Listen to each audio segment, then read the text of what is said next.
Hi, everybody. Welcome to NASCAR.com's Nationwide Spotlight Live Chat, brought to you by Nationwide Insurance. I'm your host, Ralph Shaheen, and glad to have with us in our studios here today, Aric Almirola. Great to see you, Aric. Thanks for stopping by, man. Yep. Appreciate it. My pleasure. Well, if you're just joining us here on our live chat, as we do every Tuesday, you can now put up your questions. We're going to get them right here on the computer. Some folks have already been chiming in, ready to go, and Eric's going to answer them all for us. So we say we get right to it. I'm ready. Okay. Jim, Aric would like to know, or Aric, Jim would like to know, congrats thus far this season as a driver for Junior Motorsports. How do you get to the track each week? Do you fly with Junior, or do you have plans for your own plane? I have no plans for my own plane. The number one mistake I made when I first got into racing, I bought my own motorhome, and I didn't realize what a mistake that was until I had it for a few years, and then it depreciates, and then it's not worth anything. So those guys that have planes make way more money than I do. I have no desire to own a plane. I'll just bum rides from somebody if I get a chance. But most weekends I fly with a team. We fly Junior Motorsports rents time on airplanes from Hendrick Motorsports. So we fly on the Hendrick Motorsports planes every week. Now, how tough is it to bum a ride on somebody's Learjet? It's not really tough at all. I mean, it's not tough as far as comfort-wise. I mean, to borrow one is really tough, but to borrow a ride or to bum a ride and just ride with somebody, everybody's pretty cool about it. Like, I'm friends with a few guys, and you know, I don't ask all the time because I don't want to wear out my welcome, but getting a ride with somebody is usually not that big of a deal as long as they got an open seat. Okay, yeah, because people don't realize it's a great luxury to have, both the motor coach and the plane, but they're huge money pits too, and you're feeding them all the time. There's always, I mean, it's like a boat. There's always something that goes wrong with it. There's always something that costs money, and you know, the day that you want to get rid of it, you can't, and if you can get rid of it, it's way less than you probably should get for it or what you owe on it because you depreciate it out so much. So you have to have a lot of money to burn to have one of those. Okay, so we all have got one. So what's your money pit that you're throwing it into just because you wanted it? Yeah, it's my motorhome. The motorhome? I love my motorhome. I wouldn't trade it for anything in the world, but it is a huge money pit. All right. Ryan out of St. Louis, you're running 6th in the points. When do you feel the need to make the run for the championship? Yesterday.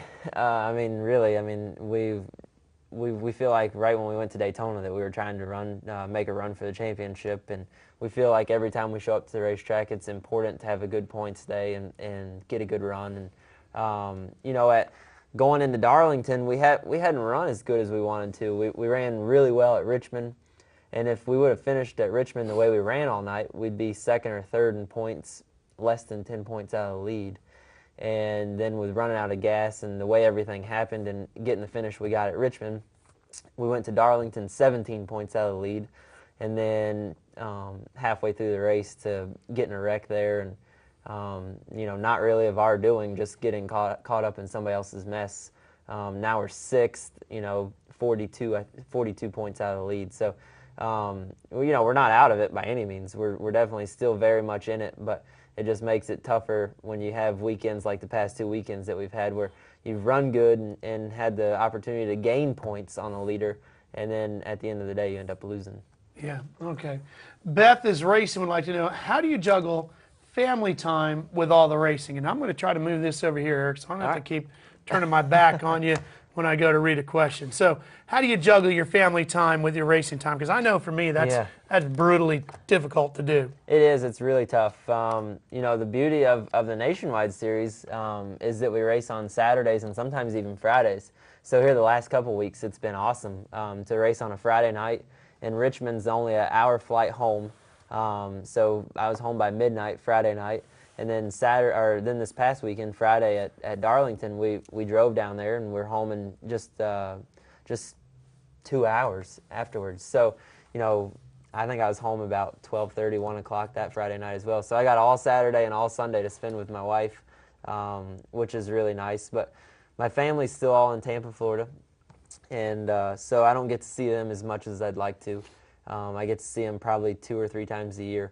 So that makes it tough. But as far as me and my wife, she travels a lot with me, And when she doesn't, you know, during the week, I try and take as much time as I can during the week and spend with her. But it's tough. I mean, it's a 24-hour, 7-day-a-week job. I mean, when you put your heart and soul into something, it takes everything you got. Yeah. You a date night guy? Oh yeah, You a romantic type guy? You do that? I'm not very romantic, but I do try and take my wife to dinner and a movie every once in a while. You try to upgrade from when you're on the road and you're forced to just eat wherever. You try to get her out to a nice dinner. We try and hang out and go to a nice dinner and just chill out and relax.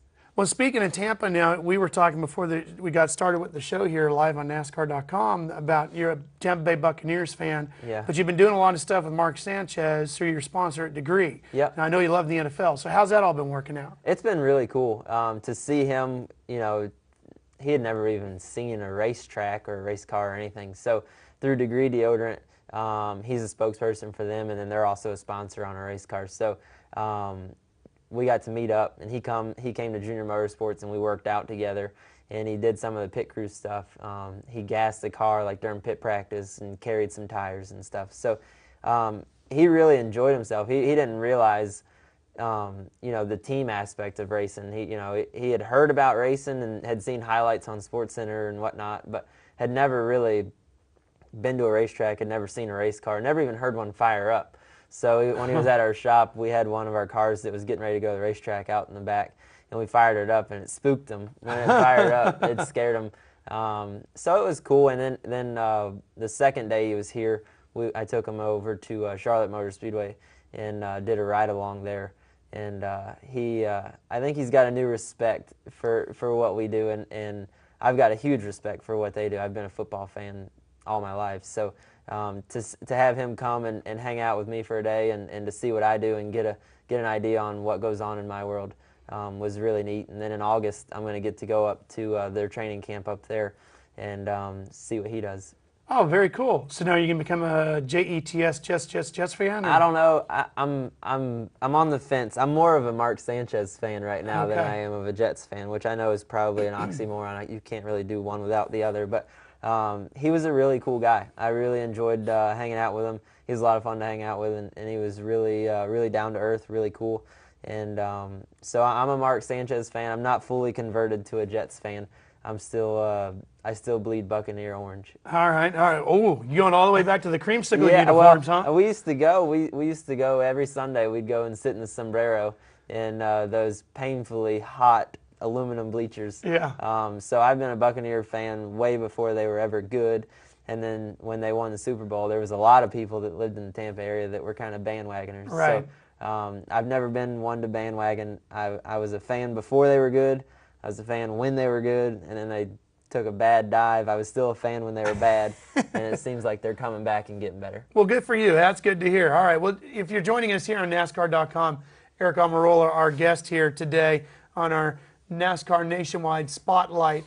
So if you'd like to send us a question like J.R. Riley did here, just type it in there, hit the button, and it'll show up right here, and we'll get it to Aric. So J.R. would like to know, J.R. Riley, he says, hey, Aric, what is your opinion on Boyer wrecking you at Darlington, then doing it the next night to Harvick and Busch? He started all that. Yeah, yeah. I don't know. Everybody's got their own opinion, and of course I got my own opinion, and I wasn't happy with it. You know, I was mad at Denny as well. I mean, Darlington is a place where 2 wide is treacherous, 3 wide is impossible. You know, I don't remember ever seeing a 3 wide pass being made at Darlington where somebody didn't end up getting crashed. Like I said, 2 wide is very hairy, and more than likely if somebody doesn't give, somebody's going to get in the fence or tear a fender off or something. But 3 wide just doesn't work. And when we went down into turn 1 on that restart, and Denny made it 3 wide and put Clint Boyer in the middle, it put him in an awkward spot and in a bad situation. And I watched the replay, and he did check up. They showed his in-car. He did check up, but just not enough, and he just barely caught me in the left rear bumper cover. And I mean, that's all it takes when you're running 180 mile an hour. You know, at Darlington, all it takes is you're running on edge anyway. So all it takes is a small nudge, and the next thing you know, you're in the fence. So here's an interesting, excuse me, comparison between the NFL. We were just talking about Mark Sanchez and and you with racing.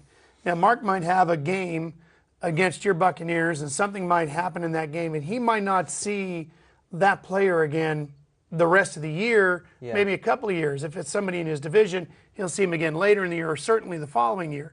You got to see the guys every week. Yeah. So how do you deal with that now? You're just talking about these guys. And yeah. I mean, I've never been one to go out and, you know, get all mad and pitch a fit and go punch somebody or go yell in somebody's face. I mean, obviously, if I get mad enough, they're going to know about it. But I've learned that, I mean, in this sport, what goes around comes around for sure. And, you know, you can't race angry. You can't race mad. It usually never works out anyway. So I just go the next week and forget about it. I mean, if I hold on too much to what happened at Darlington, all it's going to do is get in the way of what I'm trying to do at Dover this week. So I try not to worry about it. I just go the next week, and you know, I try to get along with everybody on the racetrack, because I want everybody to give me the same respect that I feel like I deserve, and the same respect that I give them on the racetrack. So you know, I said my piece in the interview. I expressed that I was unhappy with the both of them. With, you know, obviously Clint, I felt like could have done a better job of probably checking up and not getting into me, but at the same time, you know, he was put in that spot by Denny, and you know, I think those guys just come down to our series, in the Nationwide series, and they're racing strictly for fun, and they admit it. I mean, they admit they're racing for a win. I mean, it doesn't matter to them if they run second, third, or 20th. Because it does, I mean, they're not getting points or anything. So if they don't win, it doesn't matter. So they're a lot more aggressive, and they make decisions like that to go 3 wide. Where I can promise you that halfway through the Cup race, neither one of them would have put themselves in that position to be 3 wide, because they're racing for a championship.